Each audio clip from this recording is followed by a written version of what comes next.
This is the Warangal Police Commissionerate headquarters.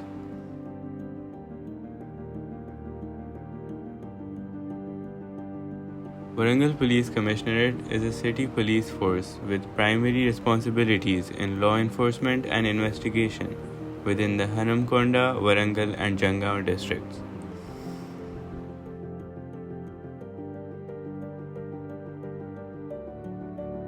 Warangal Police Commissionerate, which comes under Telangana State Police, was formed on 12th of December 2015. It was then reorganized on 11th of October 2016. G. Sudhir Babu, IPS, held the title of Commissioner for the first 3 years. As of October 2023, Ambar Kishore Jha, a member of the 2009 IPS batch, holds the position of Warangal Commissioner of Police. It comprises of 3 zones, Central, East and West zones, covering 3 revenue districts, Hanamkonda, Warangal and Jangaon. It is spread over the 3 jurisdictions with 5,771 square kilometers of area and roughly 24 lakh population. The narcotics team at Warangal Police Commissionerate was founded very recently, but seems to be determined and engaged. We are here to get to know more about the situation of narcotics and drugs in our area. Fayaz Ali and Ramesh have kindly agreed to share some information about the topic with us.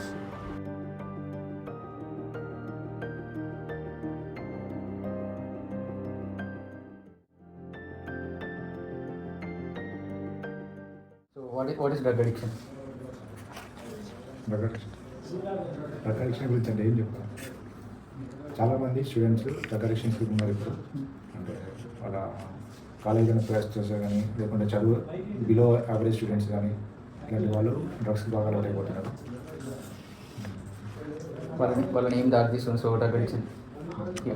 Drug addiction కావడానికి ఎక్కువ బాధ్యత అంటే ఒకటి bad friendship, next parents monitor లేకపోవడం, ఇంకోటి విచ్చలవిడి money, అంటే parents money పోయడం వల్ల, ఇంకోటి ఎలాంటి బాధ్యత లేకపోవడం అంటే రెస్పాన్సిబిలిటీ లేకపోవడం. డ్రగ్స్ తీసుకోవడం వల్ల ఎలాంటి క్రైమ్స్ జరుగుతాయి? డ్రగ్స్ తీసుకోవడం లాట్ ఆఫ్ క్రైమ్స్ జరుగుతాయండి. ఒక క్రైమ్ అని కాదు, తాను కాన్షియస్లో ఉన్నాడు. ఫస్ట్ ఆఫ్ ఆల్ కాన్షియస్లో ఉన్నాడు. ఆ డ్రగ్స్ తీసుకున్న తన మైండ్ మొత్తం తన ఒక ప్రపంచాన్ని సృష్టించుకుంటాడు. ఎలాంటి ప్రపంచం? తనకు అనుకూలమైన ప్రపంచం, మన ప్రపంచంలో ఉండదు. ఆ ప్రపంచంలో అతను క్రైమ్ చేయొచ్చు, లేదా అతను డ్రగ్ తీసుకొని కొందరు సంబడి పీపుల్స్ మామూలుగా ఇంట్లో వెళ్ళి పండుకుంటారు. కొందరు ఏం చేస్తారంటే వాళ్ళ ఆలోచన ఎప్పుడైతే స్టార్టింగ్లో డ్రగ్ తీసుకునే టైంలో అతను ఏ ఆలోచన అయితే ఉంటాడో, క్రైమ్ ఆలోచనలు ఉంటాయి. ఏ వ్యక్తిని అయితే ఫలానా అబ్బాయిని నేను కొట్టాలా, అలాంటివి నేను థ్రెట్ చేయాలా, దొంగతనం చేయాలా, అలాంటి ఆలోచనతో పోతే అదే ఆలోచనతో నేను క్రైమ్లోకి వెళ్ళిపోతాను. అతను ఏం చేస్తున్నాడో తెలియదు. ఈ డ్రగ్ తీసుకున్నాడికి డ్రగ్ మీకు దాని యొక్క పవర్ వచ్చేసి ఒక్కొక్క డ్రగ్కి ఒక్కొక్క రకమైన పవర్ ఉంటుంది. కొన్ని 8 అవర్స్, కొన్ని 12 అవర్స్, కొన్ని 24 అవర్స్, ఈ విధంగా దాని యొక్క పవర్ ఉంటుంది. ఆ పవర్ ఉన్నప్పుడు ఆ పవర్ ఉన్నంతసేపు తను ఏం చేస్తున్నాడు, తనకి ఎలాంటి ఆలోచన ఉండదు. చంపేయచ్చు, తాను చచ్చిపోవచ్చు. డ్రగ్స్ ఎలా నిర్మూలిస్తారు? నిర్మూలించడం అంటే ఫస్ట్ ఆఫ్ ఆల్ నేను చేసేది, ఎవరైతే పెట్లర్స్ ఉంటారో ఎవరైతే సప్లై చేస్తారో వాళ్ళని కంట్రోల్ చేయడానికి మా వంతు ప్రయత్నం మేము చేస్తున్నాం. సిబి గారి ఆదేశాల మేరకు మా వంతు ప్రయత్నం ఇది ఒక స్పెషల్గా పెట్టారు సిబి గారు. లోకల్లో పిల్లలకి డ్రగ్ బాగా అలవాటు అవుతుంది, గంజాయి బాగా స్మోక్ చేస్తున్నారు. సో దాన్ని దృష్టిలో పెట్టుకొని సిబి గారు మాకు ఒక స్పెషల్ టీం ఇచ్చి కొన్ని ప్రత్యేకమైన అధికారాలు ఇచ్చేసి ఈ మెయిన్ స్మోకర్స్ని కంట్రోల్ చేస్తూ ఎవరైతే పెట్లర్స్ ఉన్నారో వాళ్ళని కూడా కంట్రోల్ చేయడానికి మా వంతు ప్రయత్నం చేస్తాం.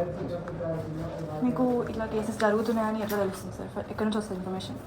మాకు ప్రజలే ముఖ్య ఆధారం అండి. ప్రజల సపోర్ట్ ఉంటేనే మేము ముందుకు వెళ్తాం. పోలీస్ నాట్ పోయి మేము పట్టుకోవడం ఉండదు. మేము సర్చ్ చేస్తుంటాం. మా వంతుగా ఏంటంటే టౌన్లో ఉన్నటువంటి ఓపెన్ ప్లేసెస్, మళ్ళీ శ్మశానాలు, విలేజ్ టౌన్ అవుట్స్కట్స్, గ్రౌండ్స్, ఈ మన లేక్స్, వాటి చుట్టుపక్కల మొత్తం బుషెస్ ఉంటాయి కదా, ఆ పిల్లలు అక్కడికి వెళ్ళిపోయి వాళ్ళు కన్జ్యూమ్ చేస్తారు. రెగ్యులర్గా మా టీమ్స్ అన్ని తిరుగుతుంటారు. అట్లా ఎవరన్నా అట్లా దొరుకుతారు. లేదు అంటే పబ్లిక్ కూడా మాకు సార్ది నెంబర్ ఉంది, ఆ నెంబర్కి ఫోన్ చేసి పబ్లిక్ కూడా మాకు ఇన్ఫర్మేషన్ ఇస్తున్నారు.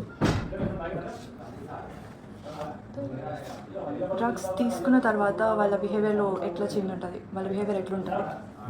వాళ్ళు డ్రగ్స్ తీసుకున్న తర్వాత ఒక 1-2 అవర్స్ వరకు చాలా స్లో మూమెంట్లో, అంటే పాస్ మోడ్లో ఉంటున్నారు. పిలిస్తే మనం పిలిచిన ఒక 2-3 సెకండ్స్కి అప్పుడు వాళ్ళు రియాక్ట్ అవుతూ ఉంటారు. ఫస్ట్ కాన్సెన్స్ వాళ్ళకి, తర్వాత వాళ్ళు అవి అంతా రెడ్ కలర్ రెడిష్ ఉంటుంది, ప్రతి ఒక్క రెడిష్ ఉంటుంది. అందరు దాదాపు సేమ్ మెంటాలిటీతో ఉంటారు డ్రగ్స్ తీసుకొని సేవ్ చేసిన తర్వాత. మన ఏరియాలో కామన్గా ఎక్కువ ఏం కేసెస్ వచ్చాయి సార్? ఏ డ్రగ్ కేసెస్ వచ్చాయి? ఇప్పుడు మేము చూసేది ఒక గాంజా మాత్రమే. సో దాంట్లో కూడా కొన్ని లాస్ట్ ఇయర్ జస్ట్ ఒక 6 months బ్యాక్ కొన్ని క్రిస్టల్ లాంటివి కొన్ని వచ్చాయి. క్రిస్టల్ అంటే అది కూడా కొంత ఒక సింథటిక్ క్రిస్టల్ మెంతులు లాంటివి వచ్చాయి. అవి కూడా ఐడెంటిఫై చేశాం. అవి కూడా అడిక్ట్ ఆవిడ కూడా addict. Incoming call from T-Sync. Ishgao T-Sync. Ishgao identified by true సరే లోపల వచ్చిన సర్పంచ్ వచ్చినట్టు.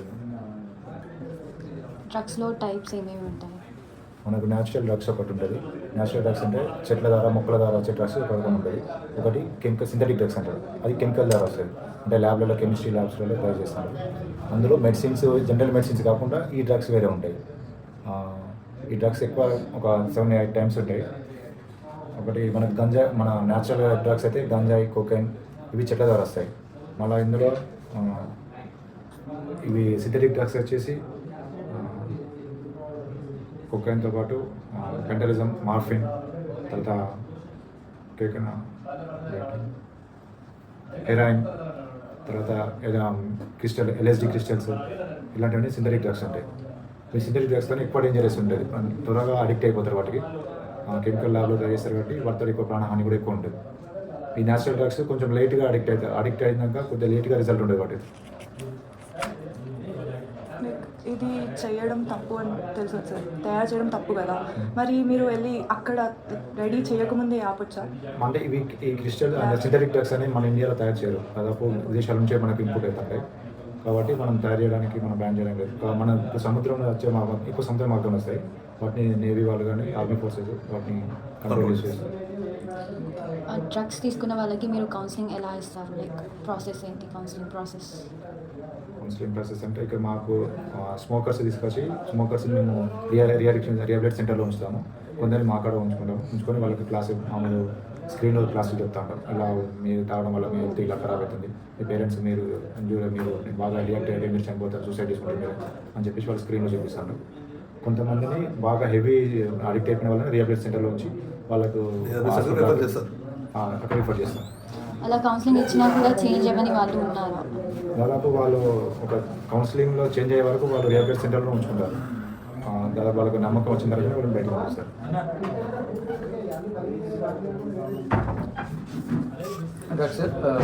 డ్రగ్స్ ఎలా మారుతున్నాయి? సో ఎక్కువ మత్తుగా తయారవుతున్నాయి. సో లేకపోతే ఎలా అవుతున్నాయి? సో ప్రజెంట్ డేస్లో ఎక్కువ అవుతున్నాయి. ఇంతకుముందు ఓన్లీ న్యాచురల్ గంజాయి ఎక్కువ వాడేది, గంజాయి, ఈ కోకైన్ లాంటి ఎక్కువ వాడేది. ఇప్పుడు ఎక్కువ సింథటిక్ డ్రగ్స్కి ఎక్కువ పడిపోతున్నారు ఎక్కువ మత్తు కోసం. ఇంకా దాని రూపాంతరాలు చెందుకుంటూ పోతున్నాయి. గంజాయి నుండి ఇంజెక్షన్స్ వచ్చినాయి, ఇంజెక్షన్ తర్వాత పొడి వచ్చింది మన నోస్లో పీల్చుకోవడానికి. ఇంకా చాలా ఒక్కొక్కటి దాని ఇప్పుడు లేటెస్ట్ ఏంటంటే మన ప్యాక్ మన దీనిలో వస్తుంది. అంటే మన ఓన్లీ ఆ ప్యాక్ చిన్నది ఉంటుంది, మన నాలుక పెట్టుకోగానే కరిగిపోతుంది, నోట్లో కరిగిపోతుంది. దాన్ని మింగడానికి వస్తుంది జస్ట్ స్కిన్ నాలుకనే తెచ్చుకుంటారు. ఇట్లా LSD బ్లాక్స్ అని ఇప్పుడు లేటెస్ట్ వర్షన్ అన్ని పబ్లలో ఇవే వస్తున్నాయి. ఇప్పుడు వాటిని ఏం చేస్తారంటే ఈ కొకైన్లో ముంచి పేపర్, మామూలు న్యాచురల్ పేపర్ని కొకైన్లో ముంచేసి దాన్ని ఎండేస్తారు. దాన్ని ఆరినాక బ్లాక్స్లో కట్ చేస్తారు, ఇలా చిన్న చిన్న పీసెస్లో కట్ చేసి సేల్ చేస్తారు. ఎక్కువ పబ్లలో నడుస్తుంది, ఇప్పుడు రెగ్యులర్గా ఇవే నడుస్తున్నాయి. 400 పెట్టుకుంటారు. అది 8 hours ఉంటుంది. ఒక పేపర్, ఒక స్ట్రిప్ 8 hours ఉంటుంది. ఆ స్ట్రిప్ మీరు కమ్యూనిటీస్లో ఎలా ఎంగేజ్ అయ్యి వర్క్ చేస్తారు? సో అడిక్ట్స్ని కంట్రోల్ చేయడానికి, డ్రగ్స్ పెంపకం తగ్గడానికి, సో గంజా పెంపకం, సో అట్లా.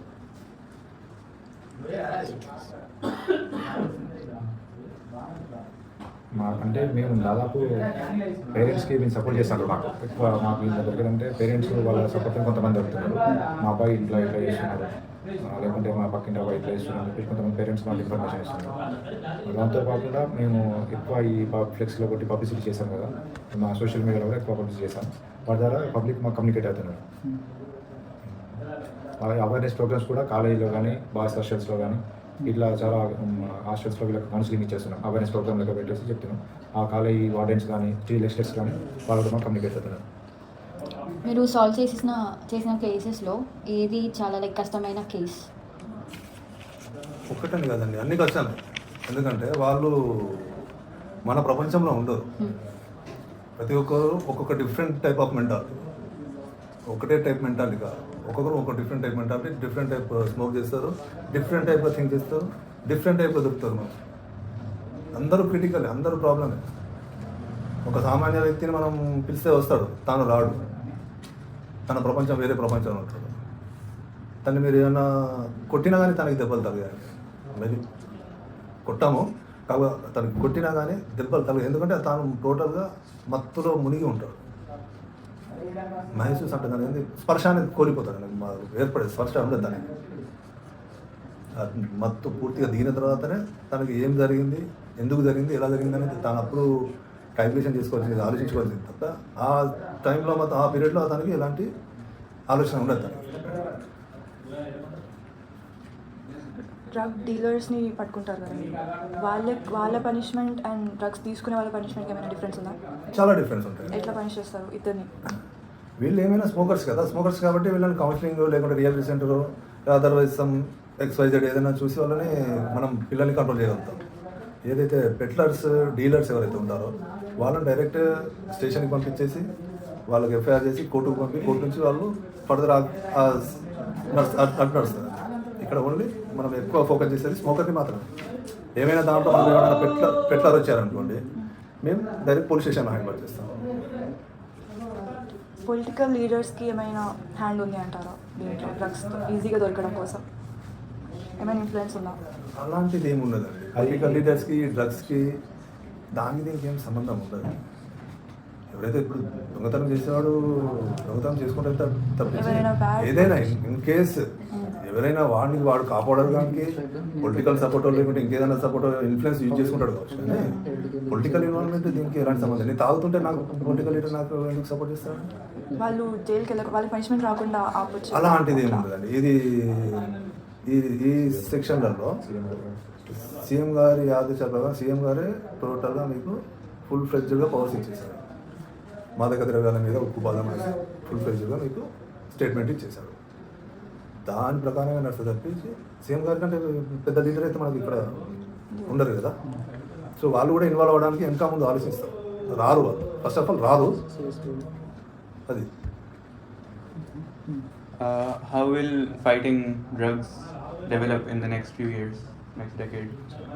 డ్రగ్స్ని అరికట్టడానికి మీరు అంటే మేము చాలా అందరి సహకారం కావాలండి. ఇది ఓన్లీ పోలీసు లేకుంటే గవర్నమెంట్ చేస్తే కాలేదు. First of all parents, society, public అందరి సపోర్ట్ ఉండి మా సహకారం మీ సహకారంతో అయితేనే అది దాన్ని కంట్రోల్ చేయడానికి 99% 100% మనం కంట్రోల్ చేయగలుగుతాం. ఎలాంటి పాలసీ చేంజెస్ మీరు కావాలని కోరుకుంటారు? సో ఈ జాబ్ ఎఫెక్టివ్గా చేయడానికి సో ఎలాంటి ఆబ్స్టకిల్స్ లేకుండా ఇది పోలీస్ డిపార్ట్మెంట్ అండి. గవర్నమెంట్ నుంచి ఒక ఆర్డర్ వచ్చింది అంటే ఆ ఆర్డర్ మీద మేము ముందుకు వెళ్ళడం తప్పితే దాని మీద మాకు ఫలానా ఈవెంట్ కావాలి అదైతేనే మేము చేస్తాము లేకుంటే చేయము అని ఉండదు. Police 24 hours on duty. మాకు ఫలానా ఏది ఏమంటారు రిక్రూట్మెంట్ ఉంటేనే మేము చేస్తామనేది ఉండదు. రిక్రూట్మెంట్ వచ్చేటప్పుడు వస్తాయి. మీ జీవితంలో ఏదైనా మెమొరబుల్ కేసు డ్రగ్స్ గురించి? ఒక 4-5 మెంబర్స్ డ్రింకర్స్ ఉండే, ఆల్రెడీ స్మోకర్స్ కూడా. సో చాలా చేంజ్ అయ్యారు వాళ్ళు. అంటే ఎలా చేంజ్ అయ్యారు? మేము చెప్పే విధానం, వాళ్ళ పేరు చెప్పే విధానము అట్లా వాళ్ళు చేంజింగ్ అయ్యారు. అప్పుడు వచ్చి కలిసిపోతుంటారు, వాళ్ళు మా దగ్గరికి వచ్చి వెళ్తుంటారు. ఎవరైనా డ్రగ్స్కి అడిక్ట్ అయిన వాళ్ళే మీకు వచ్చి చెప్పారా సార్? సరెండర్ అయిపోయారు ఎప్పుడైనా? అలాంటిది వాళ్ళ ఏముండదు. పేరెంట్స్ తీసుకొచ్చి సరెండర్ చేస్తారు. వాళ్ళ పేరెంట్స్ తీస్తారు. లైక్ వాళ్ళు చేసిన దానికి గిల్టీగా ఫీల్ అయ్యి మేము మారాలి ఎప్పుడు అంటే అది జరగలేదా ఇప్పుడు వరకు? అలా జరగలేదు. వాళ్ళు ఎవరంటే మారిపోయి వాళ్ళ ఇంట్లో ఉంటారు కానీ వాళ్ళు పోలీసులకు చెప్పడం లోనిపోలేదు. కాబట్టి వాళ్ళ పేరెంట్స్ని అరెస్ట్ చేస్తే పేరెంట్స్ ఫోన్ చేసి నాకు చెప్తారు కొందరు, వాళ్ళని తీసుకుపోయి. ఎందుకంటే అంతా అరెస్ట్మెంట్ చేసే వాళ్ళు టోటల్గా అడిక్ట్ అయి ఉంటారు వాళ్ళు. ఒకవేళ కొందరికి కౌన్సిలింగ్ వర్కౌట్ కాకపోతే సో ఎలా ఫర్దర్ ప్రాసెస్ ఏంటి? కౌన్సిలింగ్ ఫస్ట్ ఇవ్వాల్సిందండి. అతను చేంజ్ అయ్యే వరకు ఇవ్వాల్సిందే. అంటే లెవెల్స్ మారుతాయా? లెవెల్స్ మార్కుంటే చేంజ్ చేయవలసిందే తప్పి లాంగ్ టర్మ్ పెట్టవలసింది తప్పి కాడు అనే ఛాన్స్ రాదు. అవుతాడు, లేట్గా అవుతాడు.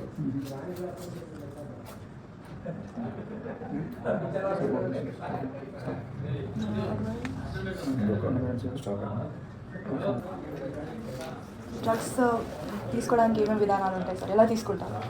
ఫస్ట్ మనకలా గంజాయి తాగే వాళ్ళకి సిగరెట్స్లో ఫిల్ చేసుకుంటారు.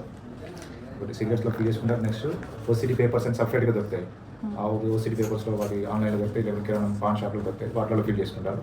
నెక్స్ట్ ఇంకో బాటిల్ షాట్స్ అని ఉంటాయి. మన మామూలు థమ్స్అప్ బాటిల్స్ వాటిలో పెట్టుకొని సిగరెట్లు అందించుకొని పొగలు పీలుస్తారు. కొందరు బంగ్ పీలుస్తారు. ఇంకా నెక్స్ట్ ఈ కొకైన్, హెరాయిన్ ఇవన్నీ ఇంజక్షన్ ద్వారా పీలుస్తారు. ఇంజక్షన్ వేసుకుంటే చెక్ ఇంజక్షన్ వేసుకుంటారు, లేకుంటే దాన్ని చిన్నగా రబ్ చేసి పౌడర్ చేసుకొని ముక్కులో పీల్చుకుంటారు. కొందరు క్రిస్టల్ చిన్న చిన్న స్లాట్స్ పేపర్ స్లాట్స్ ఉంటాయి. ఆ పేపర్ స్లాట్స్ నాలుగు కింద పెట్టుకొని వాళ్ళ ద్వారా కూడా డ్రగ్స్ చేస్తారు. సెంట్రల్ గవర్నమెంట్ నుండి మీకు ఏమైనా హెల్ప్ వస్తుందా? సో వస్తే కంపల్సరీ గవర్నమెంట్ నుండి హెల్ప్ ఉంటుంది. సెంట్రల్ గవర్నమెంట్ కానీ స్టేట్ గవర్నమెంట్ కోఆర్డినేషన్లో ఉంటుంది. ఫిజికల్ సింటమ్స్ ఏమైనా చేంజ్ అయిపోయి ఉంటా? సో డ్రగ్ అడిక్ట్కి ఎక్కువ తను బాడీ అంతా వీక్ అయిపోయి ఉంటాడు. తను ఫుడ్ సరిగ్గా తినలేడు.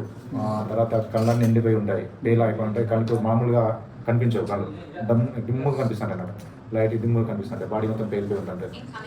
అతను ఎక్కువ రియాక్ట్ కదా, అంటే మనం పిలిచినా కానీ ఒక 2-3 seconds తర్వాత రియాక్ట్ అవుతాడు కదా. మనం తర్వాత త్వరగా ఆయాసపడతా ఉంటాడు, పొద్దున నడవలేదు, వాక్ చేయలేదు, తిని సరిగ్గా తినలేదు. ఇలా ఉంటుంది పరిస్థితి. వాళ్ళ బాడీ మీద ఎక్కువ ప్రభావం చూపిస్తుంది. మొదటి కొద్ది రోజులు అయితే మెదడు మొత్తం బ్లాక్ అయిపోతుంది. బ్లాక్ అయిపోయి తన బ్లడ్ సర్క్యులేషన్ అన్నీ ఆగిపోతూ ఉంటాయి.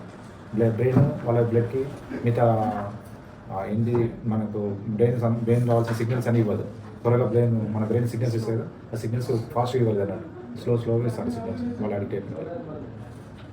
అడిక్షన్ సెంటర్స్ ఎలా పనిచేస్తారు? రియాక్షన్ సెంటర్స్ ఎక్కువ వాళ్ళకి సినిమా ఇప్పుడు వీళ్ళు తాగే వాళ్ళు, అడిక్ట్ అయిన వాళ్ళు, అడిక్ట్ అయిన వాళ్ళ వీడియోస్ అవి చూపిస్తుంటారు ఎక్కువ. ప్లస్ చాలా వాళ్ళ ఫుడ్, మంచి ఫుడ్, నాన్ వెజ్ కానీ ఇలాంటి ఫుడ్ పెట్టి వాళ్ళను మారడానికి ట్రై చేస్తూ ఉంటారు. ప్లస్ పేరెంట్స్, ఫ్యామిలీ ఎలా ఉంటుంది అని చెప్పేసి మోటివేషన్ క్లాసులు చెప్తా ఉంటారు. మన కాన్స్టిట్యూషన్ ఏం చెప్తుంది? సో ఇలాంటి వాటికి పనిష్మెంట్స్, లాస్ అంటే చాలా ఉన్నాయి. అంటే స్మోకర్స్ కొన్ని లాస్ ఉంటాయి, పెట్లర్స్కు కొన్ని రకమైన సెక్షన్స్ ఉంటాయి. ప్లస్ పండించే రైతుకు, గంజాయి పండించే వారికి కొన్ని సెక్షన్స్ ఉంటాయి. ఒక్కొక్కరికి ఒక్కొక్క రకమైన సెక్షన్ ద్వారా పనిష్మెంట్ ఉంటుంది. పండిస్తున్నారని తెలిస్తే మీరు ఆపుతారా? పండించే వాళ్ళు మన కాడ తెలంగాణలో పండించే వాళ్ళు ఎక్కువ ఆంధ్ర, సీలేరు, తర్వాత విశాఖపట్నం, మార్పులోయ అక్కడ నుంచి గంజాయి ఎక్కువ వస్తుంది. మన తెలంగాణలో పండించారు. 90% మీ వర్క్ ఆల్రెడీ అడిక్ట్ అయిన వాళ్ళని వెళ్ళి తీసుకొచ్చి పనిష్ చేయడం. ట్రైబల్ ఏరియాస్లోనే ఎక్కువ పండిస్తారు, లేకపోతే so tribal interior area, tribal area కానీ చాలా మనం కామన్ పబ్లిక్ లేని ఇంటీరియర్ ఏరియాలో ఎక్కువ పండిస్తారు. ట్రైబల్స్ అన్ని మన కాడ తాడువా, ఎటున్నారు ఒక ట్రైబల్స్ అక్కడ పండించారు. ఫారెస్ట్, డీప్ ఫారెస్ట్ ఉన్న గుట్టల పైన, సీలేరు, ఆర్పులోయ, విశాఖపట్నం అలాంటి థిక్ ఫారెస్ట్లో అక్కడి పోలీసులు కానీ వేరే మామూలు కామన్ పబ్లిక్ ఓన్ ప్లేస్లో పండిస్తారు. అంటే ప్రజల్ని ఏమి ఎంకరేజ్ చేస్తే సో పండించడానికి మా దగ్గర అక్కడ ఉన్న ప్రజలకి ఏంటంటే ఇన్కమ్ సోర్స్ ఏమి ఉండదు. అగ్రికల్చర్ ఉండదు, వేరే మామూలు పత్తి కానీ వరి కానీ అగ్రికల్చర్ ఇన్కమ్ సోర్స్ ఏమి ఉండదు. వాళ్ళు దీన్నే ఇదే ఇన్కమ్ సోర్స్ అనుకుని వాళ్ళు పండిస్తారు, మంచిగా పండిస్తారు. వాళ్ళు కూడా బయట సమాజం ఇది తప్పు రైట్ అని అవగాహన ఉన్నా వాళ్ళకి వచ్చే ఇన్కమ్ ఇది ఒకటే కాబట్టి ఇది ఒకటే పంట పండుతుంది. అక్కడ వేరే పంట ఏం పండదు. వాళ్ళు దాని అందుకోసమే దాన్ని కల్టివేట్ చేస్తాను.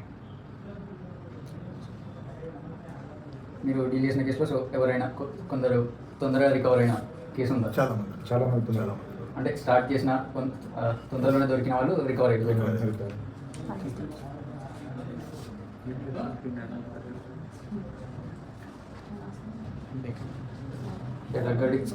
డ్రగ్స్ వల్ల వాళ్ళ మైండ్ పై ఎలా ఎఫెక్ట్ పడుతుంది? మైండ్ స్ట్రైక్స్ అనేది కొందరు సిమ్టమ్స్ ఆన్సర్స్ మన క్వశ్చన్కి ఆన్సర్ ఇవ్వదు. బ్రెయిన్ చిన్నగా వాళ్ళ రియాక్టింగ్ పర్సంటేజ్ తగ్గిపోతుంది. డ్రగ్స్ ఎందుకు ఎగ్జిస్టెన్స్లో ఉన్నాయి? సో కంప్లీట్గా ఎరాడికేట్ చేయలేము. అది ఎక్కడి నుంచి వస్తుందో మనం కనిపెట్టలేకపోతున్నాం. చిన్న చిన్న మూలల నుండి వస్తుంది. ప్రతి విలేజ్లో ఇప్పుడు పాకిపోయింది కాబట్టి మనం అంత దూరం వెళ్ళేస్తున్నాం. కానీ ఇంకా చాలా ఇంటీరియర్ ప్లేస్లలో నుంచి వస్తుంది కాబట్టి దాన్ని మనం ఇంకా ఇంత తొందరగా అరికట్టలేకపోతున్నాం. ఏమైనా ఆఫీషియల్గా డ్రగ్స్ డిస్ట్రిబ్యూట్ అవుతాయి. సో అంటే అవి అంత ఇల్ ఎఫెక్ట్స్ లేనివి అఫీషియల్గా అంటే మామూలు డ్రగ్స్ మన మెడిసిన్స్ ఉంటాయి కదా, మెడిసిన్స్ కాదు. మెడిసిన్స్ కదా వేరే అఫీషియల్గా ఏది కాదు. సో డ్రగ్స్ గురించి మీరు సమాజానికి ఒక నిజం చెప్పాలంటే సో ఏం చెప్తారు? సమాజానికి కాకుండా పేరెంట్స్కి చెప్పాలి, ప్లస్ యూత్కి చెప్పాలి. ఏమన్నా చెప్పాలనుకుంటే పేరెంట్స్ ఎవరి పని వారు చేసుకుంటూ కాకుండా పిల్లలు ఏం చేస్తున్నారు, వాళ్ళ యాక్టివిటీస్ ఏంటి అవన్నీ అబ్జర్వ్ చేసుకుంటూ ఉండాలి. ప్లస్ వాళ్ళతో పాటు టైం స్పెండ్ చేయాలి. పేరెంట్స్ వాళ్ళకి ఎన్ని పనులు ఉండని, ఎవరు ఎంత పెద్ద జాబ్ అయినా చేయండి, పిల్లలకి కొంత టైం ఇవ్వాలి కంపల్సరీ. డేలో 1 అవర్ అయినా హాఫ్ అన్ అవర్ అయినా కంపల్సరీ టైం స్పెండ్ చేయాలి పిల్లలతో. అప్పుడే పిల్లలు ఇలాంటి చెడు వ్యసనాలకు పోరు. ఇంకోటి ఫ్రెండ్షిప్, యూత్ చేసేది బ్యాడ్ ఫ్రెండ్ ఎవరు, గుడ్ ఫ్రెండ్స్ ఎవరు, ఈ ఫ్రెండ్స్ అబ్జర్వ్ చేసుకొని బ్యాడ్ ఫ్రెండ్స్తో ఉండకుండా కొన్ని గుడ్ ఫ్రెండ్స్తో ఉండేలా యూత్ ఉండే ఈ సమాజం అదే బాగుపడుతుంది. Thank you sir. Thank you. A drug test is the process of using a biological sample to detect the presence or absence of a legal or illegal drug. The most commonly used drug tests require that you give a urine sample. There are several lines on the drug test kit. If the person didn't take any kind of drugs, it will project you every single line. The kit has different codes for different types of drugs. So, if the person consumed a particular drug, it shows the drug code.